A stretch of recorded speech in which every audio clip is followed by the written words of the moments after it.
Yavi cadences chapter 17 cadences with them. The word cadence Latin nila cader caderilla cader lamdi two fours or no as used in the art of music refers to the form of ending of any musical thought. Cadence where wahaya Latin or cader look of you two four or day no Mano di music guitar nubi nama don't you there? Ara balas were the music do you call it the song that by any you know not pity cadence. Amano cadence or a song that by any to the Shinaboy a song that by any barima don't know you. Allow you know cadence. The word cadence refer originally to the fall of the voice in spoken language. Cadence was a disagreement Genoa. Muye abino Genoa cadence with Wahaya Atan seen as is Atan seen as the washi ere no allow region up it Atan seen our uniona the Sagabioma Jaro. The more important musical cadences are as follows. Girane Patede a ye chizon cadences diaro about and people Lavi perfect cadence. The dominant chord followed by the tonic chord. Both chords having their roots in the bass, with the final chord in the root or octave position. Perfect cadence about this way. Dominant chord no tonic chord like that. I chord the chord no who's low a root here, bass matame. Now final chords were to tonic chord with the final chord in the root or octave position. Final chord got octave position, the root position here. Amanuna Piata, examiner. Scale of Sima, perfect cadence. Dominic or not tonic or light a pide, Dominic or G chord, no key see them as a G chord. Now got our line is a C chord idea, C chord audio position idea. Now go Ajaro, the new year about Dominic or not tonic or like away. A Muna, Dominic or third position, now got tonic or root position like it. Now go Ajaro, Dominic or fifth position, now got tonic or root position like it. No, tonic or root position as Sonia. Aramachanoa, perfect cadence to Gloria. Oh, we know. I remember to the Quebia channel or a cadence are in perfect cadence. I got the dominant chord followed by the tonic chord, but with either chord inverted or with the final chord not in the octave position. A dale, dominant chord nogama, tonic or like the bonsame. Well, the skisi mazo G chord canoma, C chord like the bonsame. Tabidine, God Nakuria to Kugu, inversion of Biare. Thomo Hole, Naka Kogu, Tony Kogu, Genoa, root position and so made, sharp position in a Sombia. That's way, imperfect cadence with it. Tobola. The cadence here, AG, no? Imperfect cadence, Manamuna Piare. Dominic Kogu, Dominic and Tonic, Dominic or Shia Kogu, inversion of Tare. Inversion of Tare, inversion of Tare, so you know. Naka tonic go, root position as solo yard. Tobola. Tabu imagine Melotave, Dominic or imagine Melotave, Naka tonic go, root position as so time as way, back cadence with Apoa, perfect cadence with on. Tobola. Oh, no? Oh, the imperfect cadence one. Naka Kogu, root position as so time as way, Shia Kogu, Chenoroa. Inversion of Biam, Uma Dumunama, Shia G Coco, inversion of Dare, Naka Coco Tonic Coco, root position of a sonare. Ara Nabahobu, Naka Gonjaro, Shia Dominic Coco, Didametare, Naka Tonic Coco, Didametare, Tame, root position of better position as sonare, Natalia Dumunajaro, Dominic and Nama, Tonic like root Tonic root position and mobile, fit position as sonare. Tamuso in imperfect cadence. Yeji, no? A plague cadence. A plague cadence are the subdominant chord followed by the tonic chord, root in bass, and O church cadence. A plague cadence are subdominant chords or F chord, Kissima. F chord of tonic chord like a bonsame. Not tonic chord, Rugo, bass have you like a bonsame. O church cadence or dwa, shake Piashiku Jonia, ma, than Charles Sanebo, Taubura. Shake Piashiku John Ma, than Charles Sane. A blue dollars were doing a song that they are, Fami, so we do our song. Lasso, Fami. ဒါမျိုးသွားတာသဘောလားဖာမီလာဆိုနောက်တစ်တန်းကျဒူဒူဒူဆိုပြီးဆုံးတယ်အဲ့ဒါလေးတီးပြမယ်imperfect cadence ဆိုတာကျွန်တော်ကဒီမှာ sub dominant chord ကနေ tonic chord လိုက်တာနော်ဒါဆိုဖာမီနော်နော်ဖျားရှိခိုးကြောင့်မှဆူတောင်းပြီးရင် amen လို့ပြောရမလား amen ဆိုရင်ဒီ cadence နဲ့ချတာများတယ်နော်တယောက်amen ဆိုတဲ့ဥစ္စာကိုဝိုင်းပြီးဆိုတဲ့အခါမှာ four part harmony နဲ့ဆိုတဲ့အခါကျမှတယောက်ကဖာမီဆိုရင် amen ဆိုရင်နောက်တစ်ယောက်ကနော်amen လာဆိုပြီးဆို amen အပြိုင်ဆိုတဲ့အခါကျတော့ amen နော်ဒီကောင်နဲ့အရှိကဖာမီကဒီကောင်အမြင့်နာမှာမထားပဲဒီအပေါ်မှာထားရရတယ်တော့ဗလားနောက်တစ်ခါကျတော့နောက်ဒိုပဲမင်းဒိုပဲပေါင်းဆိုတဲ့ခါကျတော့ sorry အဝေးသွားနော်church cadence o church cadence ဒါပေမဲ့အခုတည်းကလည်းအဲ့ဒါသုံးနေပါတယ်နော်ဟုတ်လားနောက်ဆုံးဘေးစားကြတော့ဒီကဘေးစားတော့ဖာဒိုလို့ဆုံးပဲဖာအနေနဲ့ဒိုနဲ့ဆုံးပဲဖာဒိုဆိုပြီးဆုံးဖာဒိုဒါမှမဖြစ်ဒါမှocean cadence အဲ့မှာလည်းသူက၃မျိုးရေးပေးထားတယ် sub dominant chord နောက်က tonic chord လိုက်တဲ့ပုံစံ tonic chord sub dominant chord ကfifth ဆိုရင် tonic chord က root sub dominant chord က root ဆိုရင် tonic chord က third နော် sub dominant chord က fifth ဆိုရင် tonic chord ကဗါလေ tonic chord က fifth sub dominant chord က third ဆိုရင် tonic chord က fifth ဒါမျိုးပေါ့နော်အဲ့မို့ဒီအဲ့ဒါလေးအဲ့ပုံစံလေးတွေမှတ်ထားအများအပြည့်က melody ကိုရွေးချက်စရာမရှိဘူးဆိုရွေးချက်စရာမလို့ဆိုရင်ဒီပုံစံလေးနေပဲသွားတာဒီ formula လေးနေပဲသွားတာဒါပေမဲ့ကိုက melody ကိုကိုကedit လုပ်ခွင့်ရှိရဆိုရင်တော့အပေါ် line position ခုန sub dominant chord ကိုကျွန်တော်က fifth နဲ့သုံးပြီးတော့ melody ကိုတော့က tonic chord ကိုတတ်နေသွားလဲရတယ်ဒါပေမဲ့ melody ကိုကြည့်ရမှာပေါ့နော် melody ကြတော့ဒိုမီဖြစ်သွားမှာပေါ့ဒါအဆုံးသတ်ပုံစံမျိုးမဆိုင်တော့ဘူးဒီပုံစံဒါအသေးပဲလို့မှတ်လိုက်တော့ sorry ဒီပုံစံအသေးပဲလို့မှတ်လိုက်ဒီပုံစံနဲ့ပဲ၃မျိုးတွေကတစ်မျိုးနဲ့အဆုံးသတ်လို့ရတယ်ဒါဆိုရင် play cadence ဟုတ်လားနောက်တစ်ခုသွားမယ် half cadence the tonic chord followed by the dominant chord in any position tonic chord နောက်မှာကျွန်တော်က dominant chord လိုက်တာခြိုက်တဲ့ position နဲ့လိုက်တာအဲ့ကြတော့ tonic chord ဆိုတော့ C chord ကနောက်မှာ G chord လိုက်တာအဲ့ဒါကိုကျွန်တော်က half cadence လို့ခေါ်တယ်နော်အဲဆို half cadence ကကျွန်တော်ကအဆုံးမတတ်သေးဘူးဆိုတဲ့သဘောပါတာပေါ့ဒါအဲ့ဒါကိုနောက်ပိုင်းသူကပြောပြလိုက်မယ်တချင်းကိုကြိုက်တော့ကိုက16ပါဖြစ်ဖြစ်32ပါဖြစ်ဖြစ်64ပါဖြစ်ဖြစ်တချင်းကိုဆက်ပြီးတော့ဆက်ချင်တယ်ဆိုရင်ဒါမို့ half cadence နဲ့ခံပြီးတော့ဆက်သွားရတယ်เนาะအဲ့ဒီတော့ပြောเนาะနောက်တစ်ပိုက်ဆက်သွားမယ်နောက်တစ်ပိုက်ဆက်သွားမယ်နောက်14ပါ16ပါဆက်သွားမယ်လားမဟုတ်ပေါ့ဆက်ပြီးတော့ဆက်လို့ရတယ်half cadence ပတ်သက်ပြီးတော့လေဒီမှာပုံစံ၃မျိုးရေးထားတယ်ဒါကပုံသေးပဲ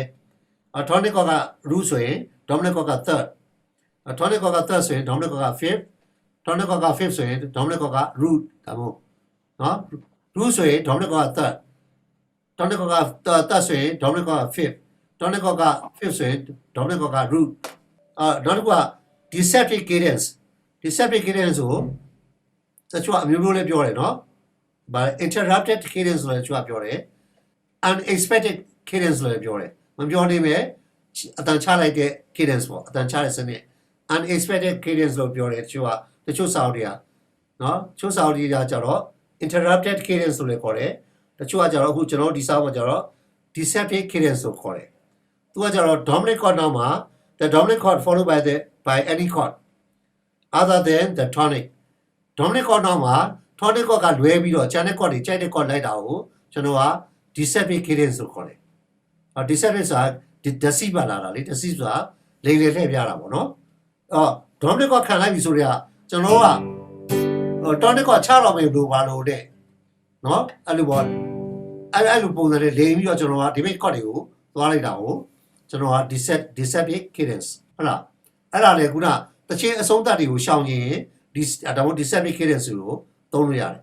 ခုန half cadence ဆိုသုံးပြီးတော့ deceptive cadence နဲ့ပြန်ဆက်သွားလိုက်ဒါဆိုတချင်းကဆက်ပြီးတော့ဆက်သွားလို့ရတာပေါ့ tonic chord ကိုမချမချင်း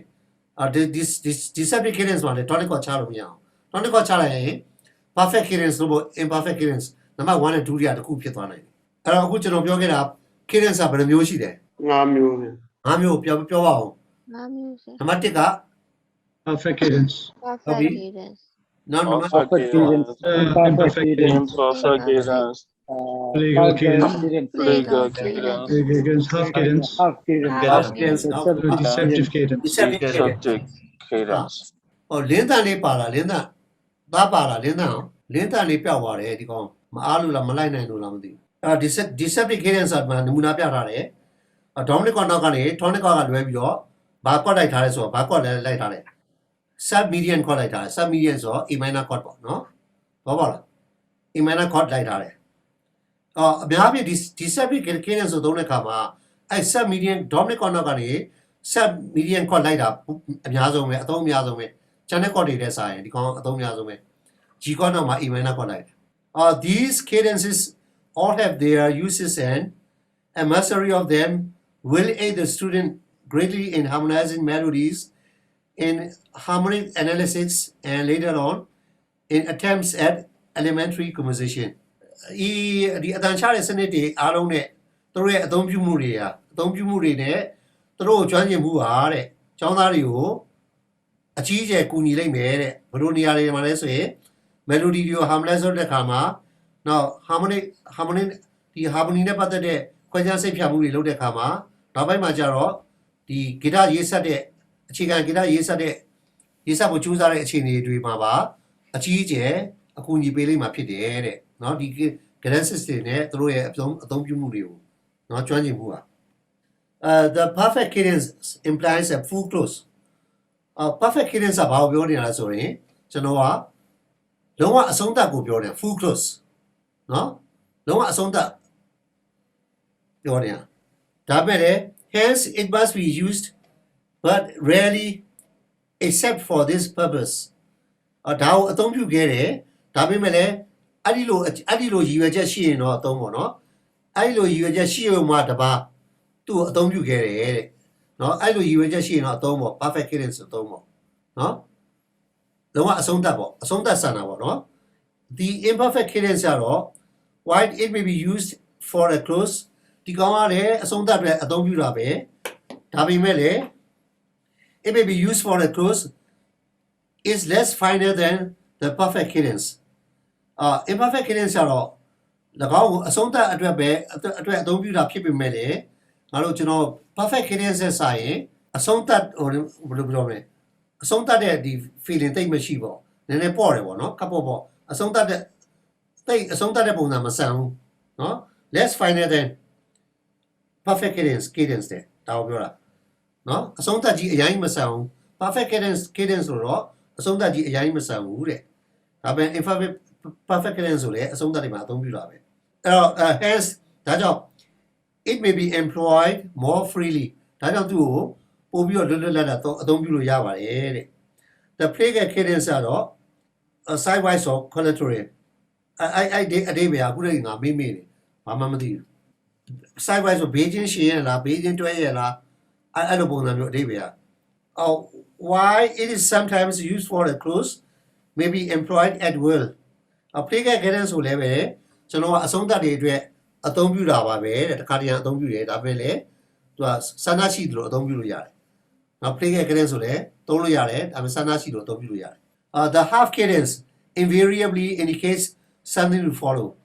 half cadence ကတော့မလွဲတာမရှောင်တာတစ်စုံတစ်ခုနောက်ကနေလိုက်ရမယ်ဆိုတာကိုညွှန်ပြနေတယ်တဲ့နော် half cadence ရဲ့သဘောကကျွန်တော်ခုနပြောလို့တချင်းကိုဆက်ပြီးတော့ဆက်ချင်ရင် half cadence နဲ့သွားပေါ့အဲ့ဒီပေါ့၎င်းကဗါလဲ it avoids a close သူကကျတော့အဆုံးသတ်တွေကိုရှောင်တာအဆုံးသတ်တွေကိုရှောင်ရင်ခုန half cadence နဲ့အသုံးပြုပြီးတော့အဆုံးသတ်တွေကိုရှောင်ရှားလို့ရတယ်နောက်ဆုံးမှာ the deceptive cadence ကတော့ The deceptive cadence is also used to avoid the close. Deceptive cadence ရတယ်သူကအဆုံးသတ်တွေကိုရှောင်ရှားတာမျိုးပဲ but both these later are employed freely အဲ့ဒီနောက်ဆုံးတစ်ခုကိုကျွန်တော်ကလွတ်လွတ်လပ်လပ်အသုံးပြုလို့ရပါတယ်တဲ့နော် X and exercise let the student write out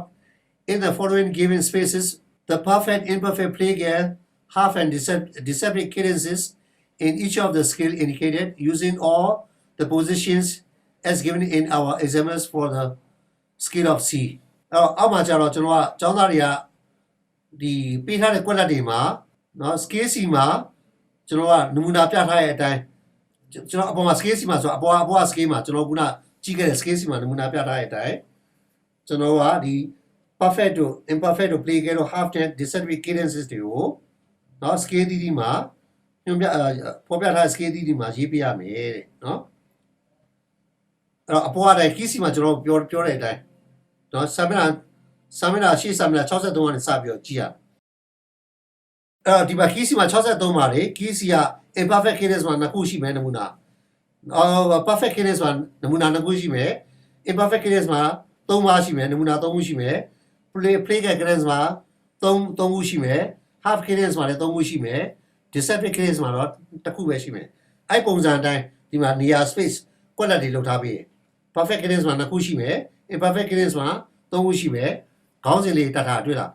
နော် play cadence မှာ3ခုရှိမယ် half cadence မှာ3ခုရှိမယ် deceptive cadence မှာ1ခုပဲရှိမယ်အဲ့ဒါရေးလိုက် please ဟို key ကြီးမှာရေးရမှာနော် key ကြီးမှာ key F ပါရယ် key D မှာရယ် key B flat မှာရယ်အဲ့အများကြီးပဲရေးရမှာ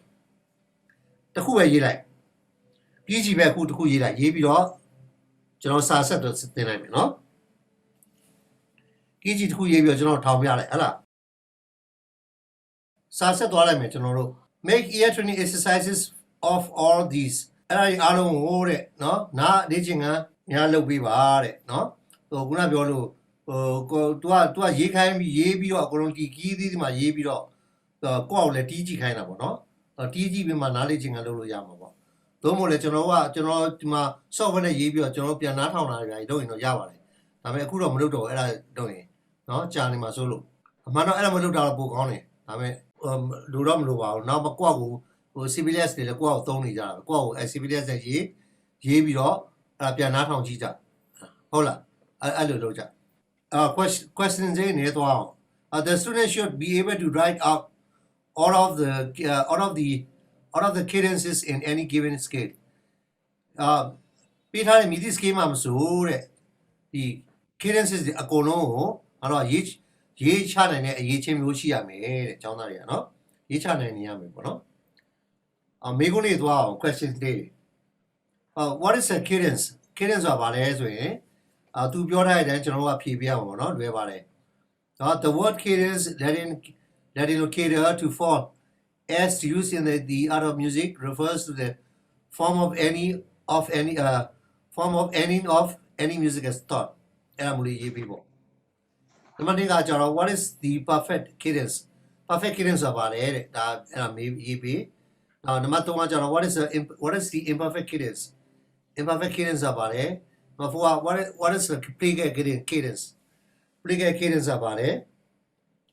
နံပါတ်5ကကျတော့ what is the half cadence ဆိုတာဘာလဲနံပါတ်6ကကျတော့ what is the deceptive cadence ဆိုတာဘာလဲတဲ့စသဖြင့်အဲ့မြည်ထားတယ်နံပါတ်7ကျတော့ what is the use of each of the cadences